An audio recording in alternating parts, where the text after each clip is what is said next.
Are you looking for a way to make co-parenting easier? Talking Parents can help you streamline your shared parenting responsibilities and minimize conflict by keeping all interactions organized and documented. With Talking Parents, you can stop worrying about the he said, she said, and focus on what matters most, your children.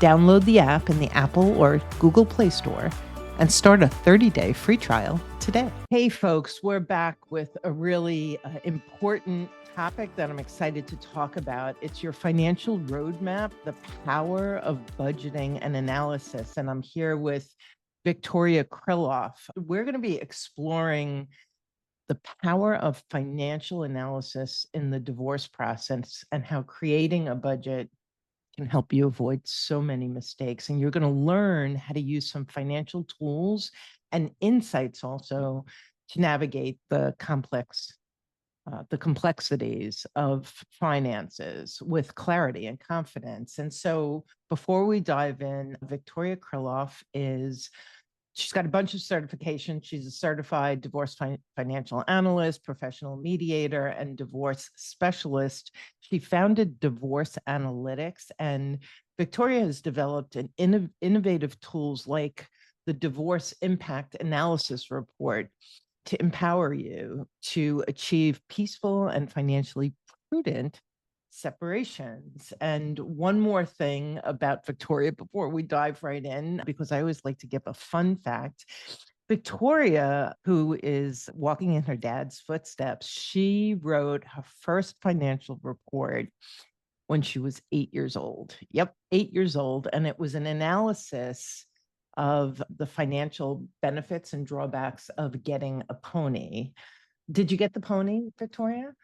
I sure did. I made sure I was going to make that report in my favor. So welcome to the show. I'm so glad to have you here. Yeah, thank you so much for having me, Karen. It's a pleasure to be here. Yeah, so as you know, finances are a trigger point for everybody. It doesn't really matter how much or how little money you have. I think that when it comes to divorce and separating assets, everyone's afraid of walking away poor. And my experience has been that they get so caught up in the emotions and the fear that it's hard to do what I think you do, like breathing.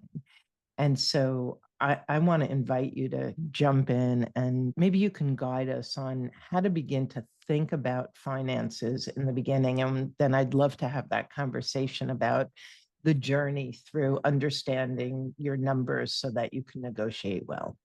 Mm-hmm. Well, first off, I would like to say that this is not financial advice. And if you have specific questions, you should reach out to your divorce professional to make sure they get properly answered. And this information is for general education purposes. So with that being said, divorce is really a financial transaction. There is an emotional, a social, financial, and legal phase. You work with a divorce coach like Karen to really get your emotions under control and to develop communication strategies during the emotional and the social phase.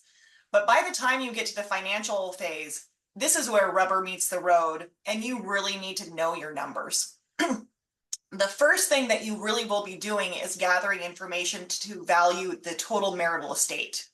You have to value the estate and pull out any separate properties to really determine what was acquired during the marriage, because that is what is going to be subsequently split.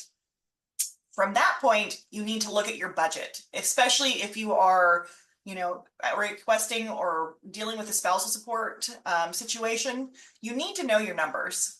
So when you actually engage in this process and understand truly how easy it is when you look at the numbers and the analysis, everything else falls into place. And then when you go to the legal phase, negotiation's a breeze because you have a documented financial report that enables you to negotiate from a position of power.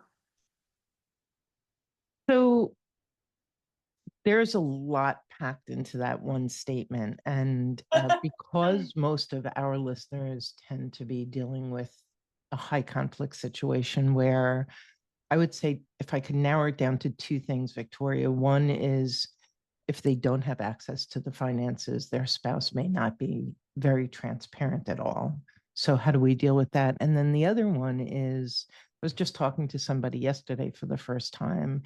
She's having such a hard time believing that his money is our money because the narrative is it's mine.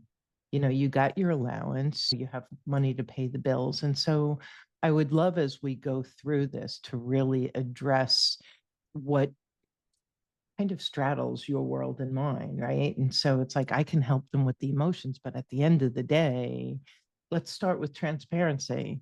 Let's talk about the numbers people need and how they can begin to gather information even when everything isn't available to them.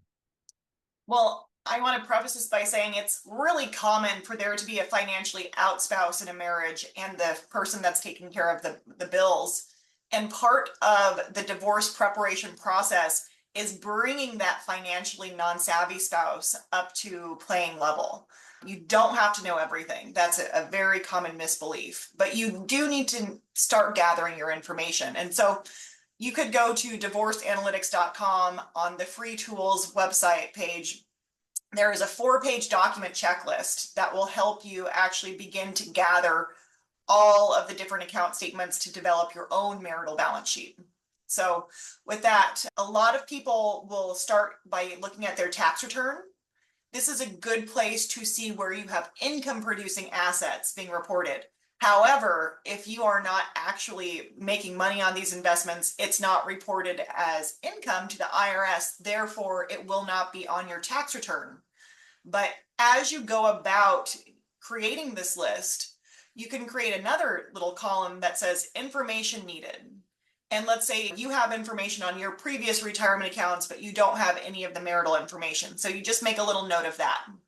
And by the time, especially if you are in the pre-planning phase, that you then are communicating to your partner that you want the divorce, you can either have a very succinct list that you can request to them to provide to you, or you can give that to your attorney and your divorce team to then finish the completion of the marital estate balance sheet. And when we're talking about the numbers, so you're talking about assets. I believe one financial person had said to me so simply, what you earn, what you spend, what you owe, and What you have. what you have. Thank you. So those are the 4 categories. Yep. It's your income and expense. So essentially every single divorce in America, it doesn't matter if you're in California or if you're in Texas or New York. I practice everywhere. And with that, you have to go through the disclosure process in the divorce. Your state might call it something different, but every single divorce essentially is built on a financial affidavit. And this essentially document is broken into 2 different camps. There is the income and expense declaration, which is what my budget blueprint tool is designed to help you aggregate the data and really understand what your post-divorce life will look like and really determine what your current marital expenses are too.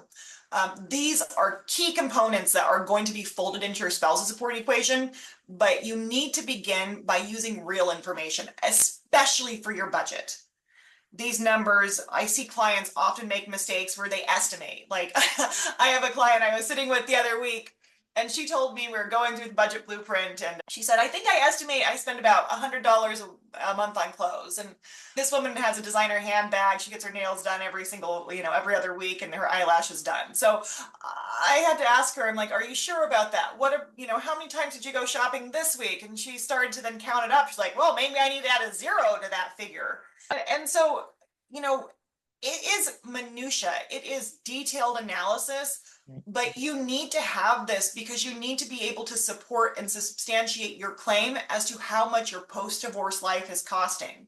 Right. So you have to know what your marital expenses are because that's your top line.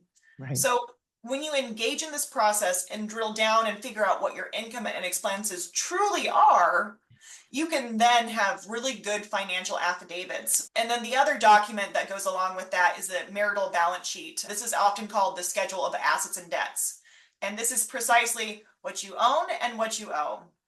And that determines the total marital estate value, as well as pulling out any separate properties. So one thing to note, if you are making separate property claims, it is on you to provide that documentation. If you are dealing with a high conflict partner, and honestly, I do a lot of that in my firm. I do a lot of high conflict financial mediations. And honestly, it's kind of funny because most of these people fit an exact pattern.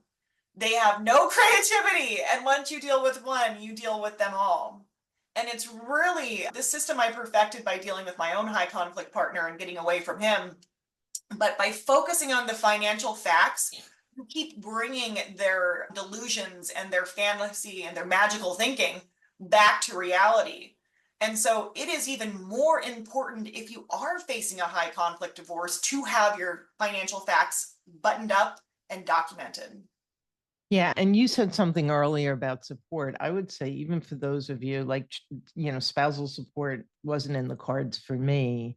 It was still so valuable to have those numbers because I needed as a single parent to be realistic about what my life and my lifestyle was going to be. And so whether you've got older kids and child support and spousal support aren't in the cards, in which case you probably have more complex finances too, as a gray divorce, you still absolutely need all of those numbers. And let me just interject one quick thing in there. I totally agree with what you're saying, Karen. Most people do not realize that not only are you going to be having to stretch your family's income over two households now, man, the federal government is going to step in and take away the only tax benefit you probably will ever receive in your life, and that is the marital tax status. yeah. So when you are married, your income tax is reduced compared to single or head of household filing. Right. Single is exactly what it is. You are single, and head of household means you have a dependent. So there's a little tax break, but if you want more information, talk to your CPA. But long story short is now after you go from married to single or divorced status, you will then have more income tax due. So this can range from a few hundred to a few $1,000s each month that you will now have to pay in income tax. So there'll be less money to go around on top of that. Yeah, and if you could just speak to, because I think that's so scary for people. And the truth is, what I work with clients on is when you're standing in your power, anything is possible. And so for those who've had who either your spouse has been responsible, or I've had a lot of clients who are just afraid of finances, so they admittedly stick their head in the sand. And if you could just speak for a few minutes about your experience of the power and empowerment that comes from your clients becoming financially educated and really astute about all of those four categories. Well, I would say a lot of fear comes from unawareness and also being out of control and not knowing what your options actually are. Right. And so most of us do have unresolved financial feelings from being an American growing up in a consumeristic and capitalistic society that we have to navigate to begin with. Yeah. Now we are going through this divorce process. And for a lot of my clients, they have not had to worry about money. And this is the first time that they're actually having to deal with big bills. And divorce is not cheap. And it is totally a process-driven operation. And if you get out of process, it will cause a lot of additional funds to be spent. And so this is not just where people are putting a toe into having to be financially independent and stable. They're being thrown into the deep end of the pool, generally with lots of life obligations. And that's where you really just need to know what your life numbers are. I'm going to sound like a broken record, but your budget is the most important thing. And so I will speak about my personal experience. I was married to my house essentially at the end of my relationship with Voldemort, my abusive ex that I was with between the time I was 20 to 30. And so I really was terrified, even though I was making money. I have health issues. I had this massive house with him. I wanted to keep it. I had fallen out of love with him. He was doing all sorts of things, and I put my energy into the home. And I realized as my relationship was ending, I was not really even in a relationship with Voldemort. I was madly in love with my house and the dream life I created in my mind to be living in that place. And I was frozen. There was a domestic violence incident. I realized I needed to bust a move quick. I don't look good in orange, and I'm not going to be jumping out of a window anytime, well, don't have to do it twice to get away from a crazy man. Once, okay, not twice. So I was frozen in fear. And my dad was he's no longer with us, but my dad raised me to take over the family engineering business. And he was always telling me to be a numerical communicator. One of his favorite sayings was, if it cannot be expressed in numbers, it cannot be expressed at all. So Wow. well, and this is so true in divorce. So I took this message to heart, and I figured out just what the financial uncoupling from Voldemort would look like. I began with our cash flow. I had a new business in financial services. I had this massive mortgage payment, and also the house was almost an acre, and there was a lot of property. There was a lot of gardening, a lot of landscaping. It wasn't just I can hop on the mower and maybe take care of the house in my spare time during the week. No, it was a full-on crew, and it wasn't going to really be financially advantageous for me than going down to one income to support. Also with a new business. So by seeing the cash flow changes, by working with a mortgage lender, understanding what the refinance would cost me, understanding how the other areas of my life would look if I put all of my money into the house, well, I wasn't going to have any discretionary income. So that meant no eating out, no fun things, no shopping. So it became very easy for me to then uncouple from the house. And I created the first divorce impact analysis report to help me deal with the property division with Voldemort. So I created two different methods for him. Either the first one was he could buy me out of the house, or the second one is we could buy or sell it and split the proceeds and then divide everything else we had. And people really like two options. Studies have shown one option is not enough, 3 is too many, but 2, that's the right number. You give someone enough, especially if they're high conflict. You give them the illusion of choice. And what I mean by that is divorce is all about creating win-win financial outcomes. I can work with one client and create an absolute amazing proposal for them, but if it does not benefit the other person, they're not going to accept it. And so you need to be focusing on each person having some path to stability so they can rebuild. And that's truly what financial analysis does. It gives you a framework to control the rest of your life. Yeah, absolutely. And I'd love to stay on the marital home for a minute, because I do think that it's one of the biggest emotional triggers. And especially my experience has been with stay-at-home moms who there's so much emotion tied up in the home. Maybe the kids aren't going to be graduating from high school and going to college for a couple of years.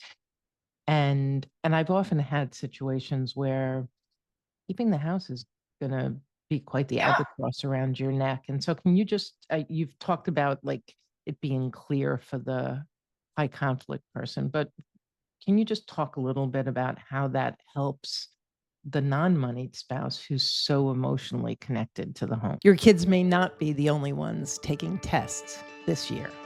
SoberLink is the #1 alcohol monitoring device on the market for parents who need to prove their sobriety. Here's how it works. Your co-parent will test at scheduled times each day. Built-in facial recognition confirms their identity. Tamper sensors flag any attempts to cheat. And results get sent instantly to your phone. So you know your kids are with a sober parent, whether it's during school nights or weekends away. Set your family up for success this school year. Visit soberlink.com/JBD to learn more and get $50 off your device. Are you looking for a way to make co-parenting easier? Talking Parents can help you streamline your shared parenting responsibilities and minimize conflict by keeping all interactions organized and documented. With Talking Parents, you can stop worrying about the he said, she said, and focus on what matters most, your children. Download the app in the Apple or Google Play Store and start a 30-day free trial today. Divorce feels like an overwhelming perfect storm as you navigate pain, fear, and confusion while struggling with unfamiliar legal procedures and the pressure to make complex decisions that will impact the rest of your life. Our free Rapid Relief Call provides the clarity and confidence you're yearning for. Visit rapidreliefcall.com for support and guidance today.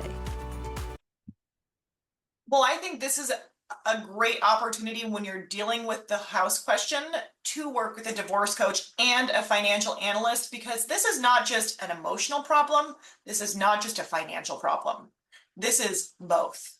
Yeah. And you have to deal with the feelings, and oftentimes it's the house that we fall in love with. Just what I did with Voldemort. I have seen this happen with my clients too. And you get so tied up in this being your only place of operating out of. And I got to tell you, your kids don't care if you are in the exact same house that you got married in with the wedding china for Thanksgiving dinner. They only care about the experience. And I can say I had a decrease in my lifestyle. I had a great house, and then I moved to an up and coming neighborhood, as they call it. Well put. Yeah, exactly. Yeah. And you know what? The hard part about divorce is that there is going to be this decrease in lifestyle unless there's enough money to go around. But you have to be mindful that this is only a period of time. This is not forever. And however, if you do saddle yourself with a financial responsibility that you cannot afford, it will snowball and turn into a horrific event that will prevent you from becoming financially stable and potentially derail you from retirement. Absolutely. And the last thing I'll say on the house issue is, on the emotional side, is what Victoria said is so true. So many people, like, my kids will be devastated. I moved from an English tutor with a finished attic and basement, at like a in-ground pool, gorgeous dead-end street, to, I called it a carriage house. My kids preferred to use the word barn. And it was tiny in comparison, and it was humble in comparison, but they got to decorate their rooms, and there was a level of peace and calm, and everyone was invited in, and it was a healthy place. And the kids were perfectly fine. I think often the adults are the ones who are like, no, this is going to devastate my children. And it's like, we all want unconditional love, and all of that material stuff is secondary. Well, it has to do with creating a really cool post-divorce vision that enables people to be able to uncouple from their married life, or even the idea and the dream of their married life. Yeah. So the cooler and more in-depth that I got with how I wanted my life to look, the easier it was to leave Voldemort, because then he didn't fit that narrative. So this is all about creating an end goal in mind that's really amazing. And as you mentioned, your kids get to decorate their house, and they probably will feel a level of freedom and comfortability that they did not experience in a toxic yet perfect looking household. Yeah. And, folks, I'm going to just, if you check the show notes, there'll be a link to my Future Self Vision podcast. Now that, Victoria, you mentioned that, which would be a great, if you like that idea, pivot over and listen to that one, and it'll help you get clear. So we're going to get back on track with the finances now. So, okay, somebody has gotten really clear on their numbers. Can you walk us through your ideal process in terms of, so you've got your numbers and now it's time to negotiate? How do you help someone with their other, like, non-negotiables or must-haves or concerns about how that money is being divvied up, or someone who might fight for one asset when the number looks the same as another asset, but the value isn't actually that way? Can you just walk through that piece of it? I think it's really important. Well, after you actually get the information, so after you prepared the financial affidavit, you have to take the information another step further. The financial affidavits are a static document, and they're really designed to be a snapshot in time that establishes the value of how much you spend, how much you owe, as well as what you own. So after you have done that, you then have to prepare a global settlement proposal. And this is what my firm does. We really focus on taking into consideration each person's divorce goals. And so you have to have clear financial goals outside of this, because it's very easy to get weighed down in the minutia of the divorce process. It is the ending of one chapter, but you need to keep in mind you will have a future. So what do you want that to look like? And then you take into consideration the other person's motivations and goals as well. Because as I mentioned earlier, this is a negotiation. You need to be giving and taking. And essentially there's 3 different levels of compromise you need to have, or I should say acceptance you need to have. The first, when you're negotiating, you have to come up with what a win-win proposal would look like if you had to compromise and if your spouse had to as well. The other option that you can create is if you got everything you wanted, what does that look like? That is probably going to be very unreasonable. And this is where a lot of people will spend money, is going after unreasonable things. And this is where working with a certified divorce financial analyst like myself can help you out. If you are advocating for the home, if you are that single mom, hasn't worked, is going to be getting spousal support, maybe has to go back to the workforce, you absolutely need to be working with a certified divorce lending professional, because your spousal support can count as income, but it has to be worded specifically in the divorce decree with the exact language. Otherwise, you will not get that income counted, or that payment counted as income. And if you wait too long, if you wait until after the divorce is over to then go talk to the lending professional, you're going to be SOL. So you have to keep in mind that there's bigger financial operations associated with this, and you have to be reasonable and keep in mind their regulations. Otherwise, you might not be able to qualify for the house. You fight for the house not knowing that you won't be able to qualify for an assumption or refinance, and you get the house awarded to you only to have to sell it and then take on all of the selling costs after the divorce is finalized.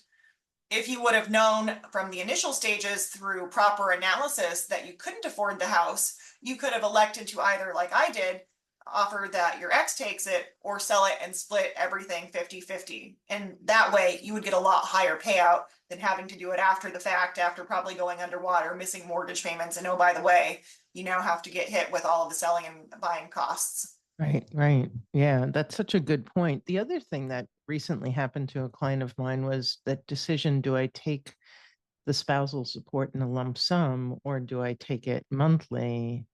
And can you just speak to that? So if I need a higher monthly income to get the mortgage and I'm not thinking about that and I take a lump sum settlement, what's the impact of that? Well, when you are going through the lending process, a lender wants to see current employment, and that's the reason why you are making the request. If you have a large amount of money on the side, a lender is going to say, hey, why don't you use that to buy the house? That's not technically income. You're not using that. So we're not going to count it as income. It could be counted as an asset, but it's not actually going to help you qualify for a mortgage or a refinance. Yeah. It is really important to understand that there are operations outside of the divorce process that you have to navigate. Otherwise, you'll spend so much money asking for something only to discover that it's not going to be, the operations outside are not going to allow you to hold that. Beautiful. The other unique situation I think that would be really valuable for our listeners is gray divorce. And there's so often the threat that I'm retiring next year, whether or not it's actually going to happen, the moneyed spouse saying. And so here you've been married for 30, 40 years. In most states, that means you're getting a third to up to 50%. You're getting support for either a third to 50% of the time you've been married, whatever that number is. But once retirement is looming, that all changes. How do you help someone work through expectations and negotiating in that situation? Well, spousal support tends to be a very hot button topic because there tends to be one person saying, you don't deserve anything that I made, and the other person sometimes believing it. And so there's a lot of feelings of self-worth and contribution that you have to work through sometimes with clients. And I've noticed when they're able to work with the divorce coach and really understand that when you have been working inside the home, that allowed your partner to go out and earn the big bucks, right? You afforded them a family.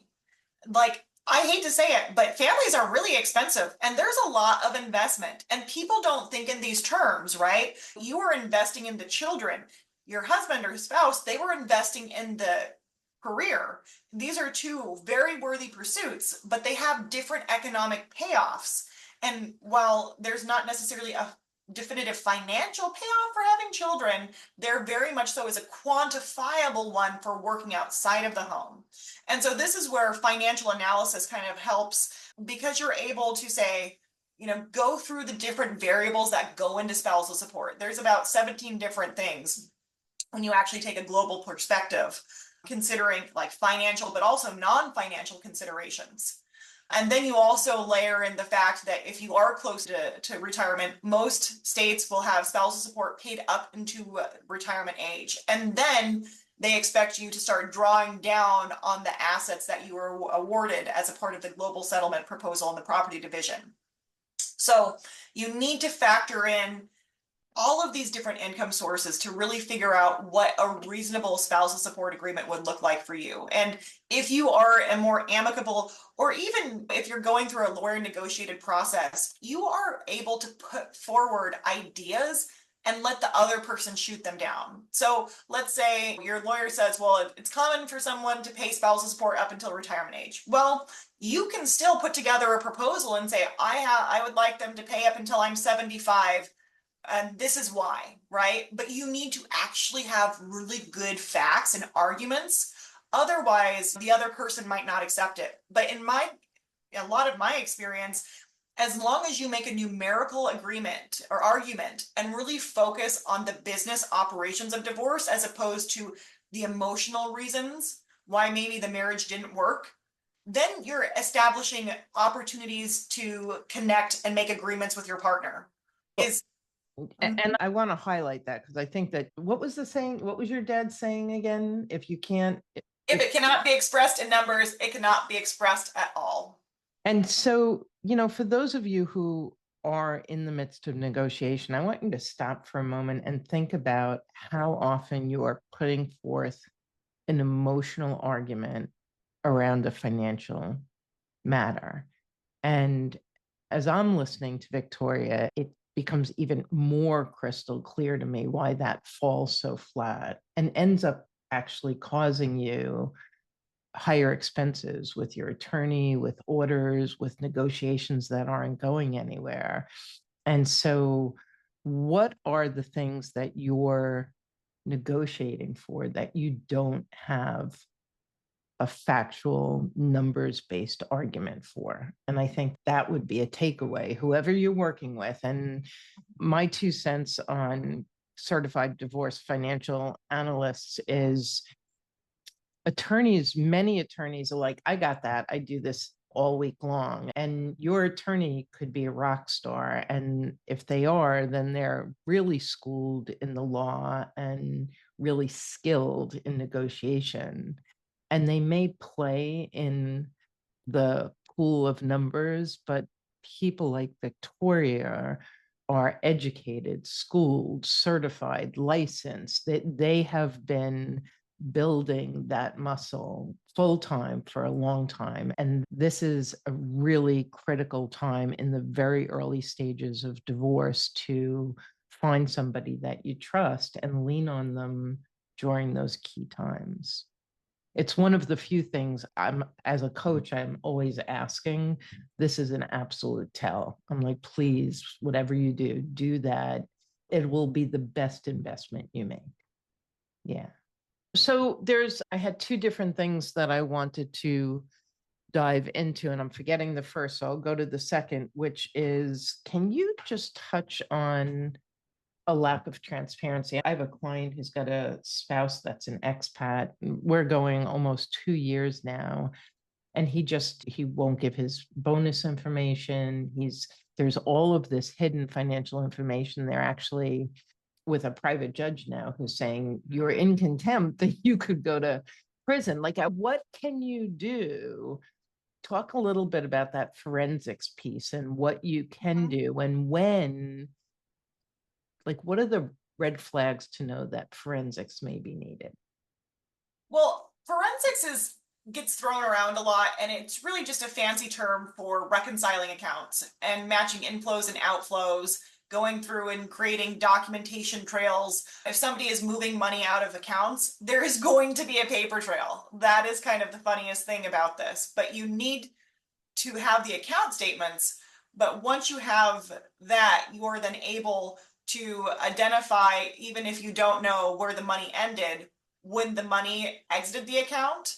And then you could start gathering evidence to compile to then determine like amount of money was withdrawn from the account. We don't know where it went. However, we're going to be factoring this into the total marital estate until you provide documentation stating otherwise. So what about that early stage of even gaining access to the information? I mean, I think I'm a little bit ignorant in that area. So it surprises me with this one particular client that over a year has gone by and somehow this individual has not had to put forth real numbers. Like, how do you handle something like that? Well, it begins with proper planning in the first place. So you have to be aware of who you married, right? And maybe you still have love for them, but you need to know how they operate. Especially, chances are you do at this point. And if they're going to be disagreeable, if you know that have a track record of delaying, then tell your divorce team. High conflict people get their power by delay. So if you are in the initial stages, you say to your attorney and your divorce team, I would like to try to resolve this amicably. However, we do need to have a formal discovery process. So we can do two-step, right? We're creating the off-ramp for lower conflict. However, there are consequences that someone other than us are going to have to follow through and carry on and put on your spouse if they delay. So chances are in your client's situation, they probably had an informal discovery process. The attorney said, I'll just email the other attorney, see if I can't get the documents that way. And then Nothing happened. Oh, yeah, right. Okay. And so now we are a year out from that informal discovery process. And a lot of attorneys, I'm not sure if they do this because, well, I have my own theories, but I'm not sure if it's just a lack of proper process or if they don't know they're dealing with a high conflict individual. But you need to have consequences when you're dealing with high conflict people, especially if you are really in the early stages of telling this person no for the first time. They're going to go through a whole variety of control techniques, use coercive methodologies to try to get you to do what you want. And a lot of people will try to bleed the other spouse out by getting their attorneys to write just ridiculous emails back and forth like, hey, you didn't send me page 2 of the 20-page document with the last financial disclosure. I'm sure you forgot. Would you please send that when you get a chance? And stuff like this adds months, if not years, onto cases. Yeah, we actually, this particular case, and I'm going to share this just in case you're in that position, more clients than I could tell you. Just had another one the other day, describes a marriage that's been anything but amicable, and then starts talking about, obviously, she's going to have an amicable divorce. And so my saying, if you haven't heard it before, is how goes the marriage, so goes the divorce.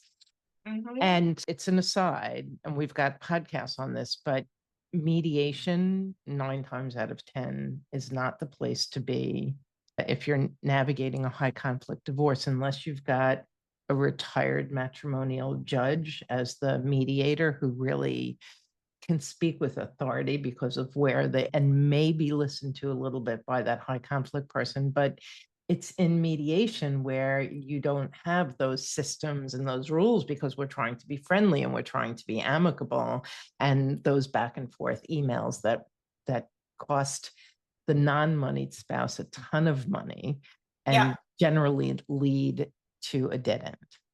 Well, and so if you can almost do a hybrid of a mediated and a lawyer negotiated divorce where you have the attorneys handling the teeth, but then you have the mediator providing the off-ramp for conflict. Right. But you need to build a very specific divorce team that is trained in high conflict personality types. Otherwise, it'll just be a disaster and you're going to spend too much money, and really there'll be a year or two go by, you'll have spent $50,000 and not know what actually got done. Yeah. We've come to the top of the hour and we need to wrap up. Before we do that, Victoria, thank you so much. I'm definitely going to have you come back. There's so much more we can talk about. Can you mention your free gift, the toolbox again, and how people can find you? And folks, of course, all of that's in the show notes for you as well. Yeah, well, my name again is Victoria Kirilloff. I'm a certified divorce financial analyst and founder at Divorce Analytics. Our website is divorceanalytics.com. You can follow us on Instagram at Divorce Analytics. And for our listeners of Karen's show, I am offering a free download of the Budget Blueprint.